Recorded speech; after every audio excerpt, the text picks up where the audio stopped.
Olá, está começando mais um Ciência Pod, podcast do Portal Ciência que vem com o objetivo de ampliar as vozes da ciência brasileira.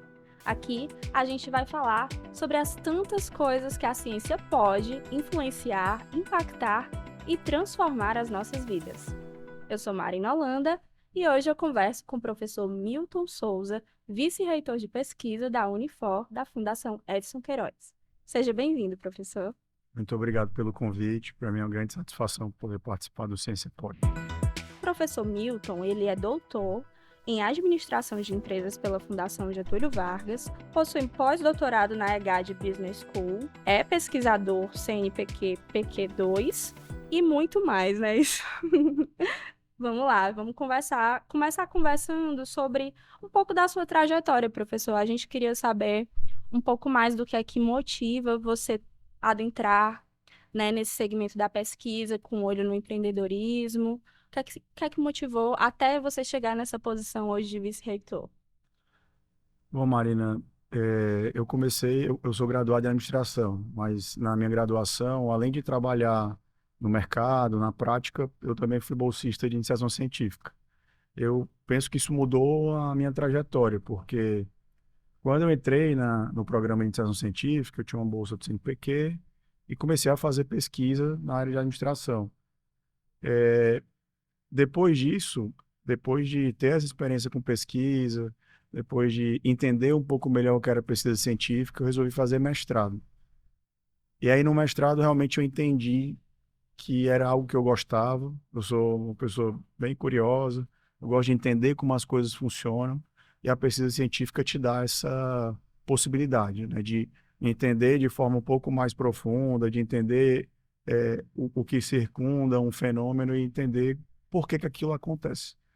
E aí, depois de fazer mestrado, eu voltei a trabalhar um tempo no mercado, mas sempre com vontade de fazer doutorado, porque eu já tinha certeza que a minha veia, né, eu queria seguir uma carreira acadêmica. E aí fiz doutorado, e logo depois de fazer doutorado eu vim para a Universidade de Fortaleza.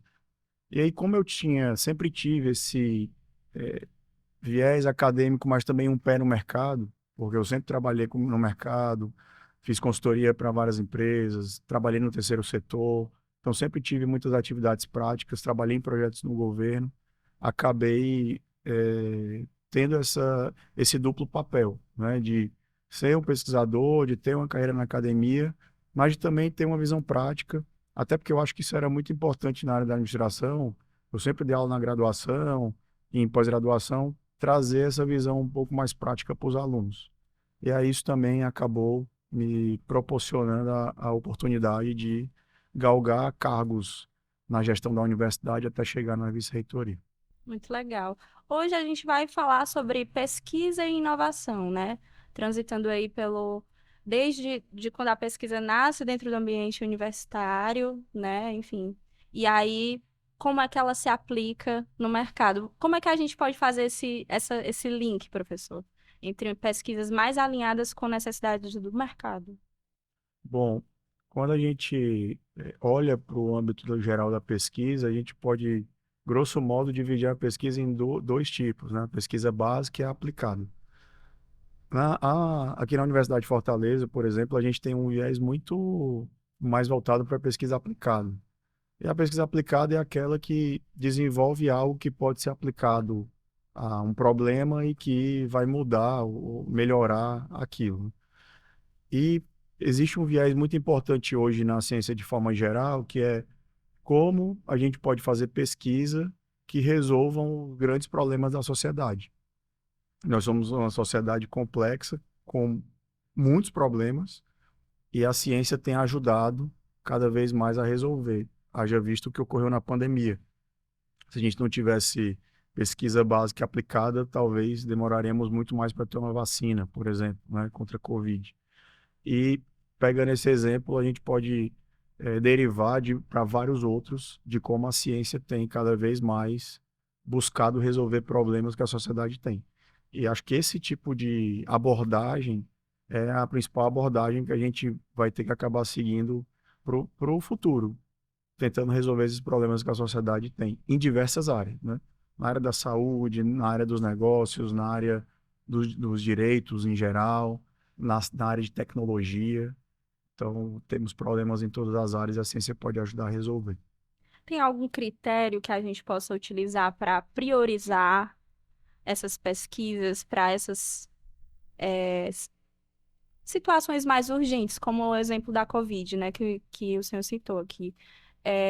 Quais são esses critérios que a gente pode ter como prioridade hoje, assim? É, um pouco antes da nossa conversa aqui, a gente estava falando sobre ODS, né? E aí a gente poderia ir por esse caminho dos objetivos. Se a gente for dividir um pouco em termos geográficos, né, se a gente olhar para o mundo, hoje o mundo fala de ODS, né, os Objetivos do Desenvolvimento Sustentável. Então, focar a pesquisa nos ODS é talvez um ótimo caminho. Se a gente olhar mais para o Brasil, a gente tem problemas mais específicos e tanto os governos federal, os governos estaduais, acabam traçando estratégias e áreas prioritárias para o desenvolvimento daquela região em que os pesquisadores poderiam observar. Aqui a gente tem vários, né? A gente tem, por exemplo, no Ceará, tem o Ceará 2050, que é como nós queremos que o Ceará esteja. Em 2050 tem um planejamento para isso e tem várias áreas prioritárias que o governo do estado está enfocando. Então, fazer pesquisa nessas áreas não só ajuda a projetar o pesquisador e a criar soluções para coisas bastante práticas do nosso dia a dia, como coaduna com a estratégia do governo do estado de desenvolvimento.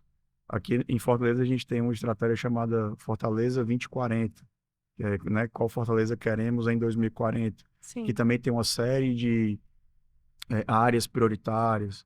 Então, acho que para cada região nós temos aí um conjunto de áreas que podem ser priorizadas a partir de uma política pública ou mesmo a partir de problemas que a gente vê no mundo real.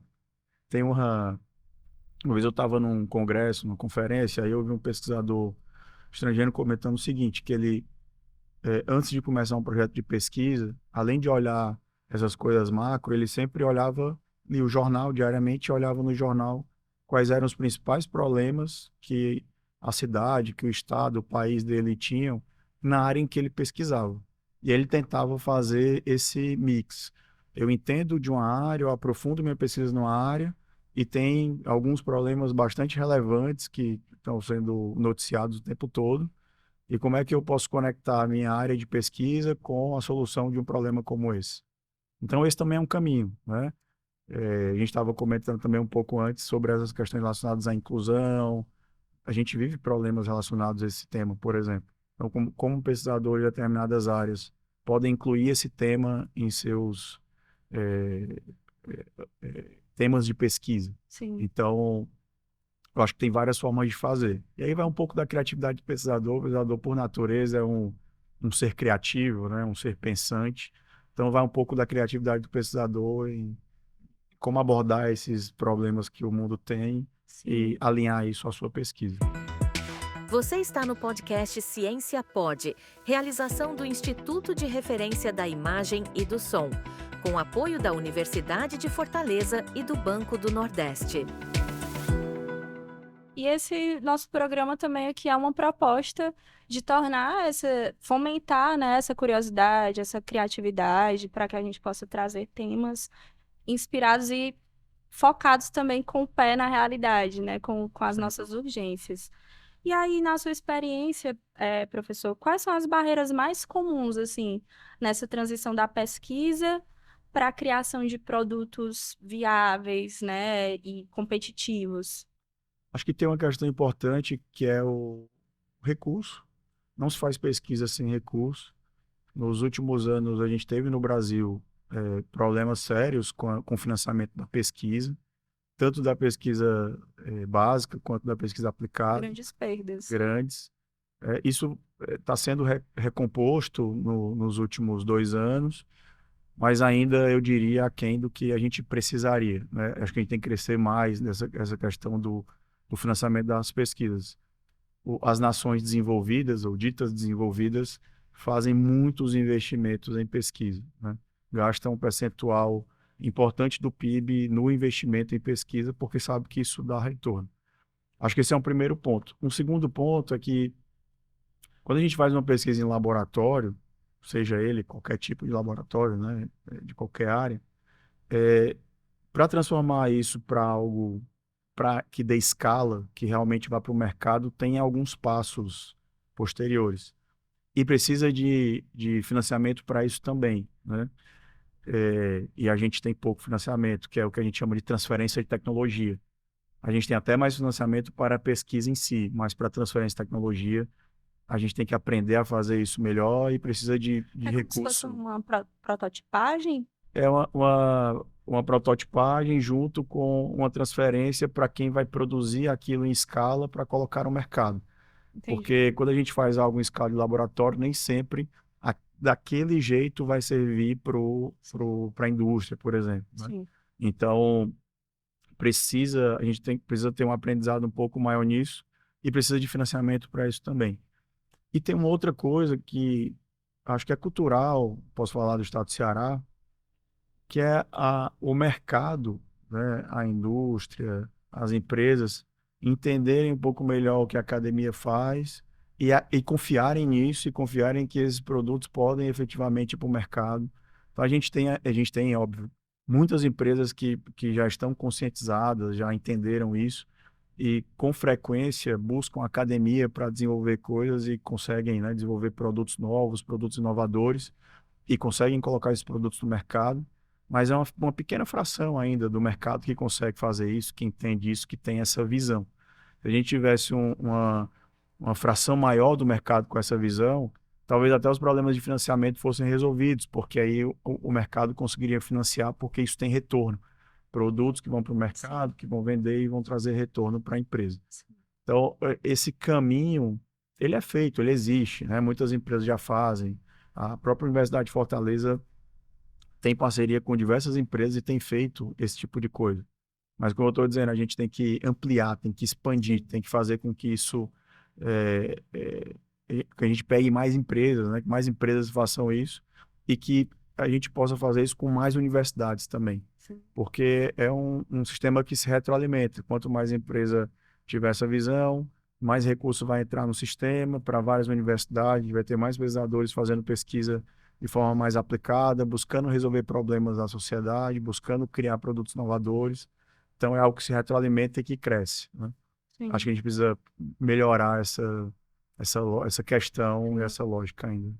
É uma perspectiva sistêmica, né? Porque se tanto da parte do poder público, o investimento, que é um reflexo de uma cultura de valorização da pesquisa, né? Que precisa Perfeito. ser difundida, né?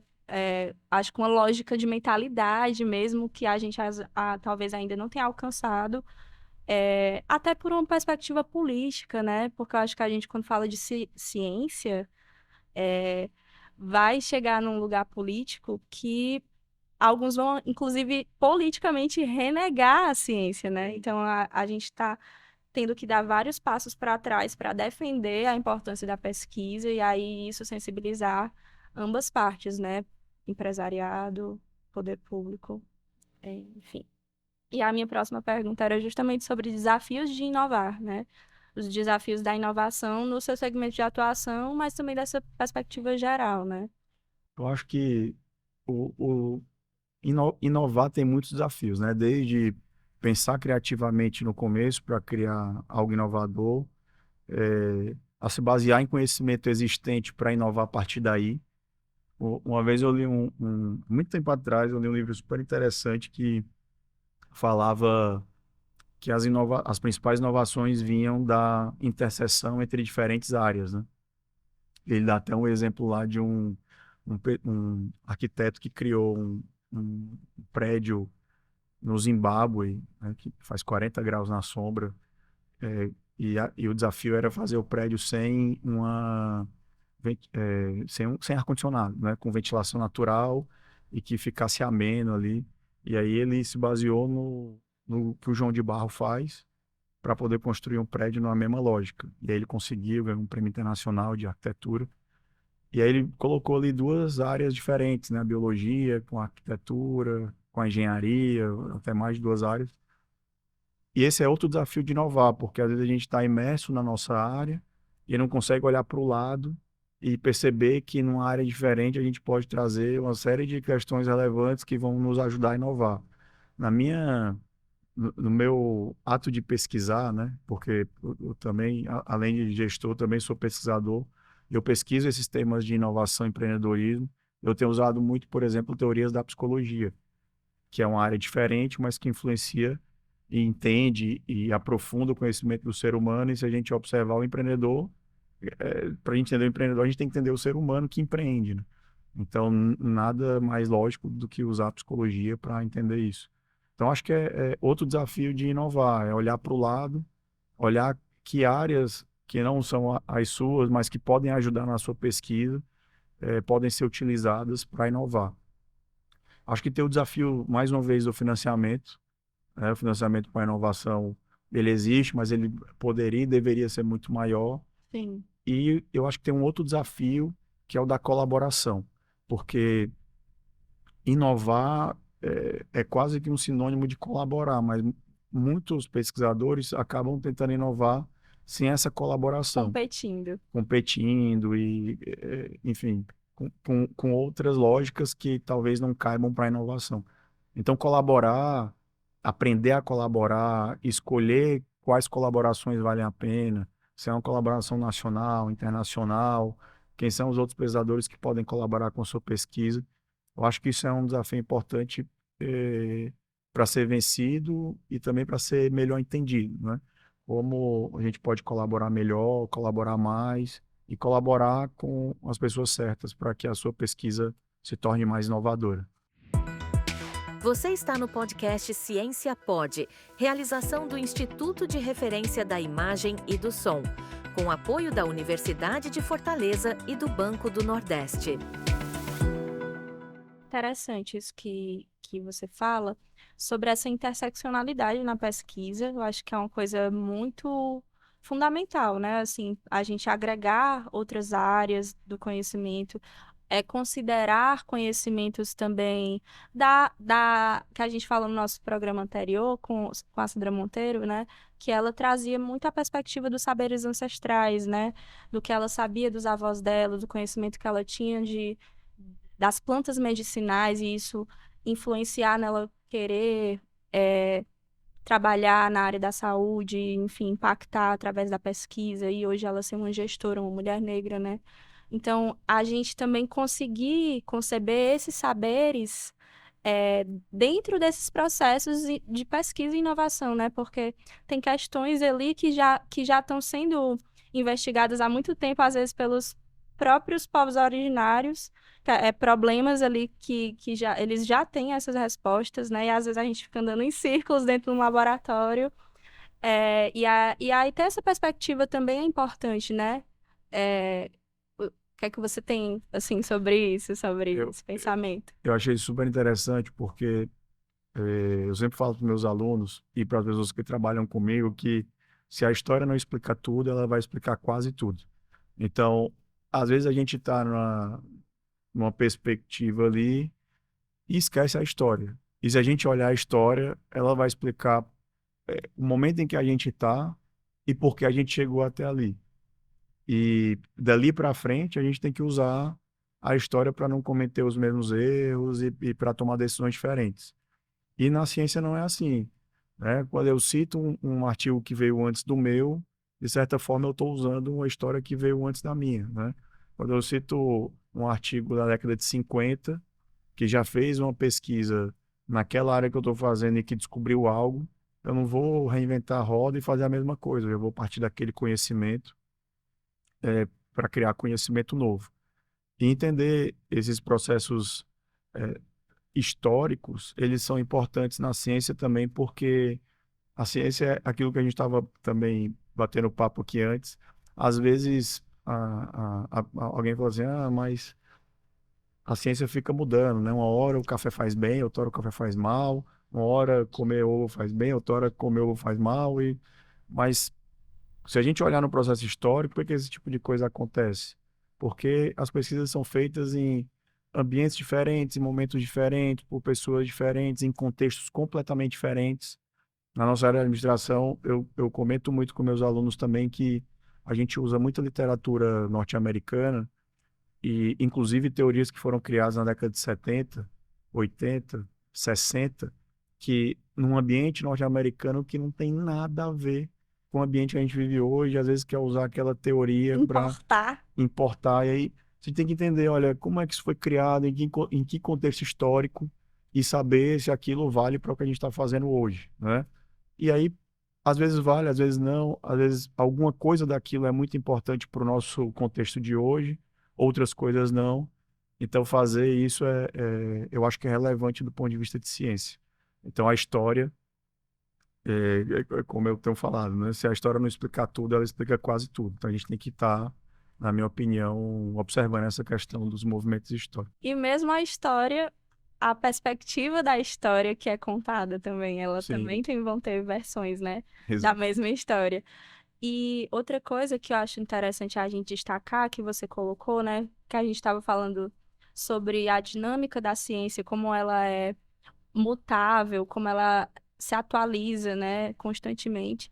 E como é importante a gente ter a diversidade de pesquisadores, né, da gente ter esses contextos considerados, né, para a gente conseguir ter uma pesquisa mais abrangente. Às vezes a gente vai ter que ter uma abrangência também de quem está pesquisando, né, ter um olhar diverso sobre aquela perspectiva que está sendo analisada, investigada. Isso vai refletir completamente no resultado que vai ser alcançado, né, assim.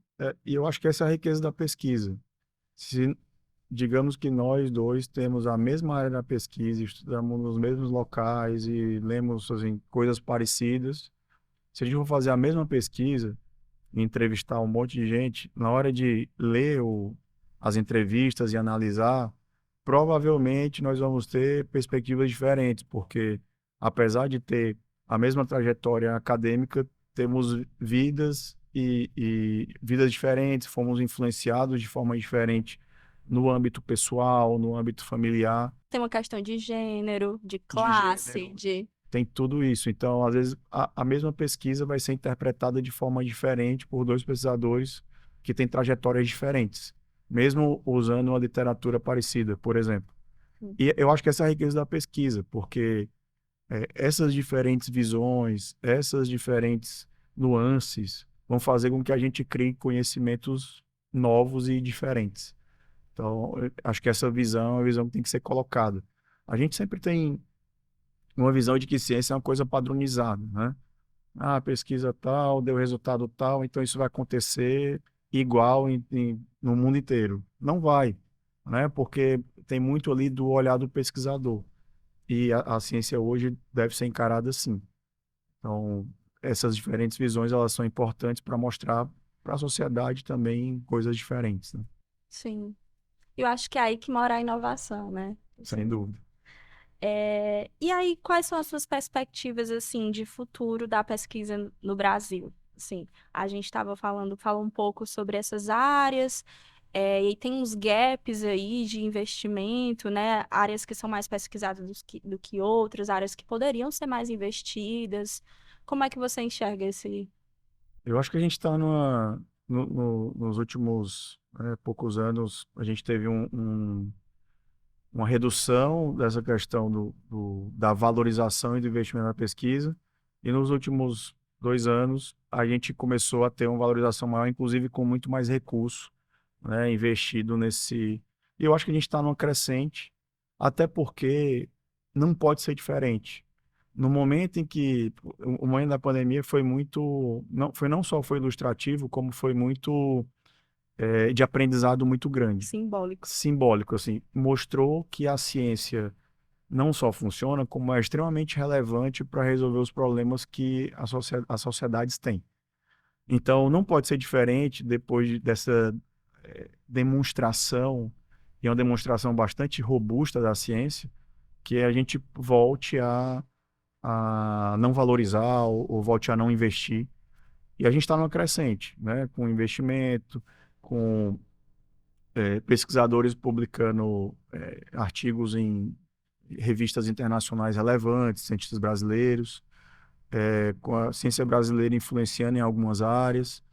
E o que eu acho é que a gente precisa fazer investimentos que sejam mais estratégicos, né? É definir, por exemplo, o que é que o Brasil quer em termos de desenvolvimento e como a ciência pode ajudar, quais são as principais áreas. O governo federal tem algumas áreas, talvez algumas áreas bem específicas, né, que poderiam ser um pouco ampliadas, mas é entender um pouco isso. Eu acho que a perspectiva futura é entender melhor onde a gente quer se desenvolver e colocar recurso aí, né? E recurso geral, não só financeiro, de Sim. valorização também, valorizar o papel do pesquisador, porque o pesquisador ele é aquele indivíduo que tem que fazer não só pesquisa, mas uma série de coisas dentro do, Massa. tem que colocar a mão na massa, tem que dar aula, tem as suas tarefas individuais, então isso tem que ser valorizado, né? Esse conjunto de coisas deve ser valorizado. Porque o pesquisador, às vezes, tem que ser uma super mulher, um super homem, e isso tem que ser valorizado. Você está no podcast Ciência Pode, realização do Instituto de Referência da Imagem e do Som, com apoio da Universidade de Fortaleza e do Banco do Nordeste. A gente também comentou com a professora Sandra sobre o incremento que teve, né, da lei da inovação, né? Teve um aumento aí no aporte no governo do estado.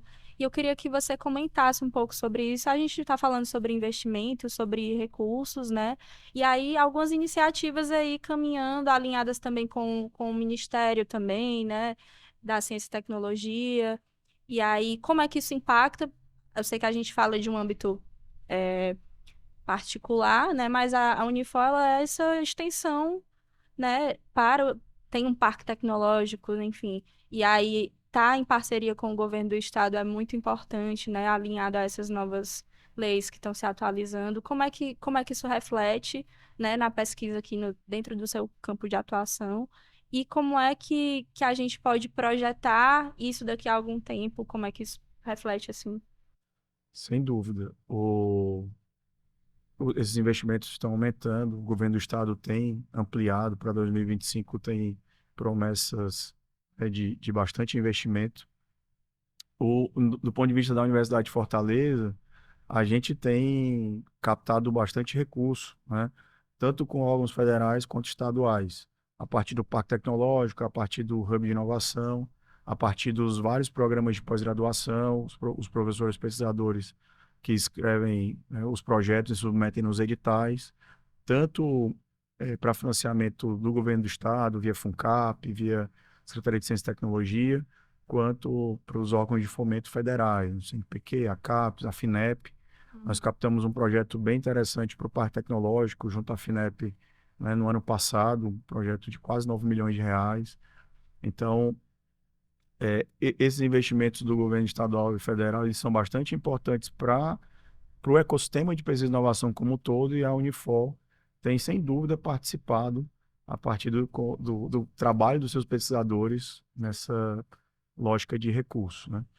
E tem um ponto que eu acho que é muito relevante, que é a gente entende essa questão das diferenças entre as universidades públicas e privadas, mas quando a gente fala de financiamento de pesquisa e inovação, no mundo, isso é feito prioritariamente pelo Estado. Então, se é feito e não é diferente no Brasil, né?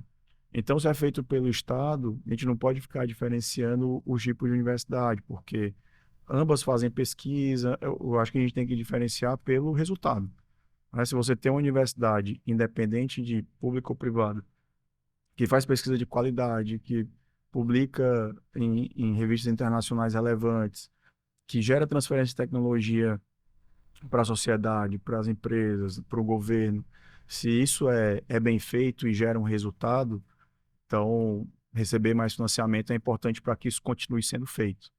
Então, do ponto de vista desse ecossistema de instituições que fazem pesquisa e inovação, acho que a diferenciação entre o público e o privado ele é menos relevante. E o Sim. resultado que essas instituições dão é muito mais relevante de se observar. Importante destacar, né, essa compreensão macro, né, da ciência e da pesquisa.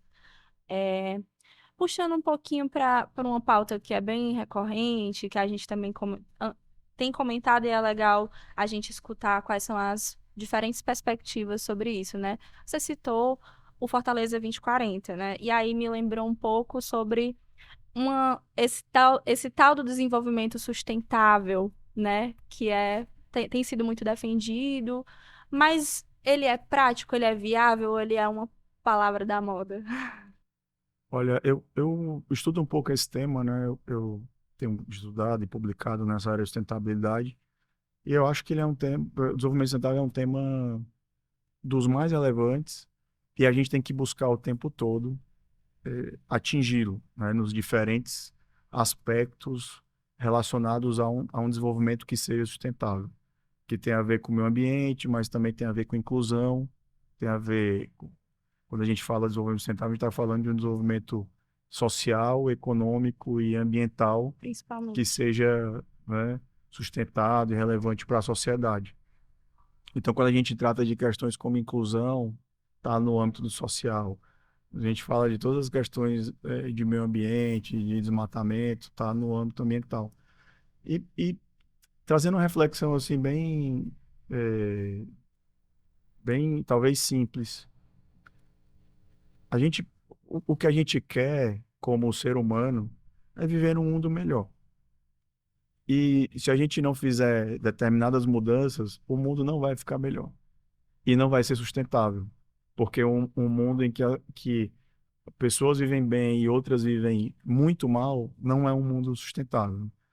Então, indo para uma reflexão mais científica, o desenvolvimento sustentável passa por aspectos relevantes de meio ambiente, de sociedade e de economia que precisam ser trabalhados porque, diferente disso, nem a ciência pode avançar, né? Nem a ciência vai ter recursos para avançar, nem a ciência vai ter possibilidade de avançar. Por quê?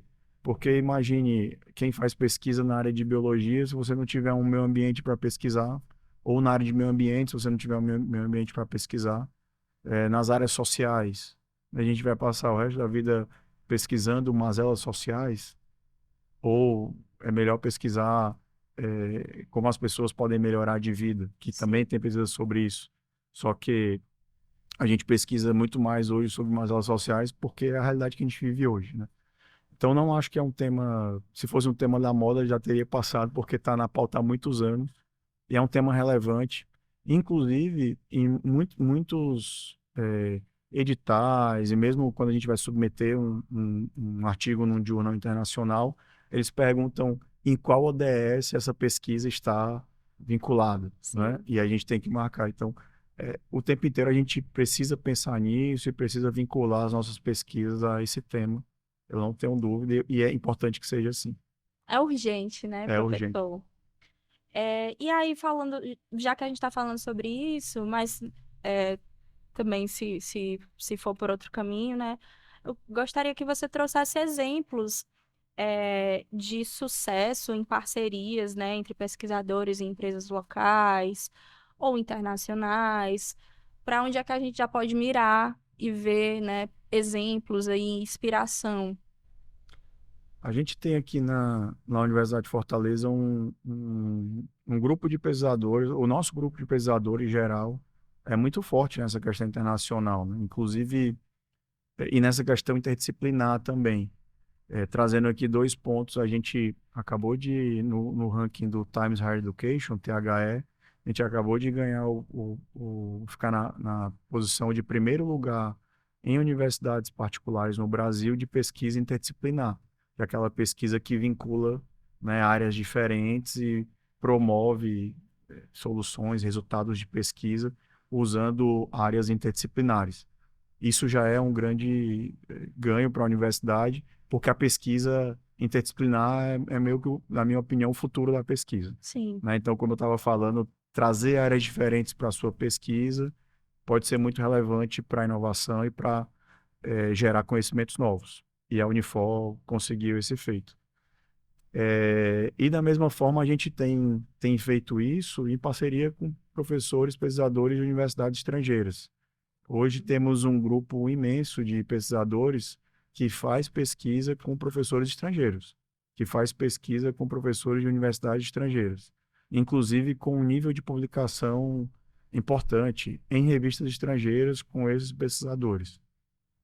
Pegando aqui o meu próprio exemplo de pesquisa com pesquisadores da Inglaterra, da Colômbia, do México, da Europa de forma geral, Portugal, vários outros pesquisadores na área da saúde, que a professora Adriana, por exemplo, que já deu entrevista aqui, que faz pesquisa com um professor canadense na área de dor. Enfim, a gente tem uma série de pesquisadores aqui que fazem pesquisa com professores estrangeiros. Isso é muito relevante, porque a gente acaba tornando a pesquisa mais relevante, porque são visões diferentes, de pessoas que têm vivências diferentes, às vezes formações diferentes, Sim. em áreas diferentes, né? E isso faz com que a gente gere resultados e achados de pesquisa muito mais relevantes e mais interessantes do ponto de vista científico. Você está no podcast Ciência Pode, realização do Instituto de Referência da Imagem e do Som, com apoio da Universidade de Fortaleza e do Banco do Nordeste. Vou fazer um corte assim para falar sobre os alunos, né? A gente falou de professores e dos professores pesquisadores que estão aí em conexão, e aí de que forma também a universidade tem preparado os nossos alunos, né, para atuar nesse novo mercado de inovação científica, como é que isso é desenvolvido em sala de aula, né? A gente tem na Universidade de Fortaleza um programa de iniciação científica bastante robusto, com bolsas. A cada bolsa que a gente capta com uma entidade de fomento como o CNPq, o FUNCAP, a Fundação Edson Queiroz inclui mais uma bolsa, e a gente consegue dobrar o número de bolsas a partir daí. E a iniciação científica é aquela primeira experiência do aluno com a pesquisa. O impulso, né? O impulso inicial que depois vai fazer com que esses alunos se interessem e possam entrar em mestrado, doutorado e seguir uma carreira acadêmica. E eu acho muito relevante porque, como a gente começou a nossa conversa, isso aconteceu comigo. Se eu não tivesse feito iniciação científica, eu tenho certeza que eu não teria seguido uma carreira acadêmica, porque eu tinha muitos outros interesses, né? E aí eu passei a me interessar pela academia a partir da iniciação científica. Então, aqui na universidade, a gente trabalha essa questão com os alunos nas diversas áreas. Então, nós temos bolsistas de iniciação científica em todas as áreas do conhecimento, em todas as áreas que a Universidade de Fortaleza atua. E esses bolsistas são orientados por professores doutores em suas áreas, que são pesquisadores, que publicam em revistas científicas, que fazem pesquisa de ponta. E isso ajuda com que o aluno tenha uma dimensão correta e adequada do que é pesquisa científica, né? E a gente tem tido, eu diria, relativo sucesso, porque muitos alunos acabam indo para o mestrado. A gente tem histórias muito bonitas assim, de alunos que começaram em iniciação científica, terminaram o doutorado e hoje são professores.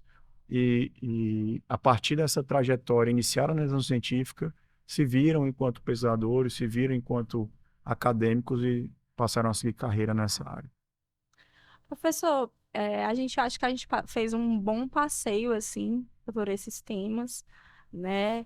E fico muito honrada de partilhar dessa compreensão, né, aqui no Ciência Pode, e a todo mundo que está acompanhando.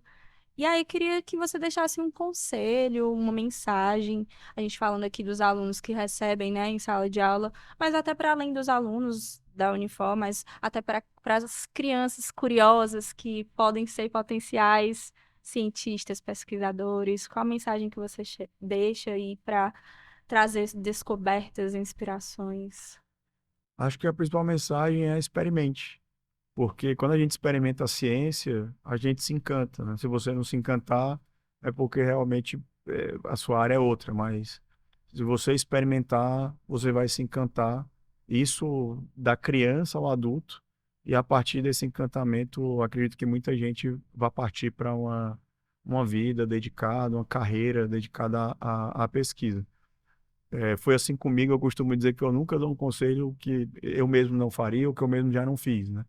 E foi isso. Eu experimentei. Eu acho que todo mundo poderia experimentar um pouco dessa questão da ciência e ver se gosta e a partir daí tentar seguir uma lógica mais científica. Eu falo para as pessoas que trabalham comigo, né, que a gente tem que adotar o método científico para tudo. Porque o método científico, grosso modo, é assim: você viu um problema, intuitivamente você pode até ter uma solução para aquele problema, mas o que é ideal? O ideal é analisar, coletar dados sobre aquilo, analisar os dados que você coletou e tirar uma conclusão. Isso é o método científico, né, grosso modo. Se a gente fizesse isso no nosso dia a dia, provavelmente nós tomaríamos decisões melhores na nossa vida e teríamos também vidas melhores, né? Então, que a ciência possa adentrar aí nas nossas mentes, nessa lógica e a partir daí que a gente possa construir um mundo, uma sociedade melhor. Agora faz todo sentido você ir para a área da psicologia também para entender o pensamento ali a partir do empreendedorismo. Então, eu agradeço a participação do professor Milton. Muito obrigada por essa oportunidade. Obrigado, eu que agradeço. E a você que está nos acompanhando, também muito obrigada pela audiência. A gente se encontra no próximo Ciência Pode. Até lá! Podcast Ciência Pode. Realização do Instituto de Referência da Imagem e do Som, com apoio da Universidade de Fortaleza e do Banco do Nordeste.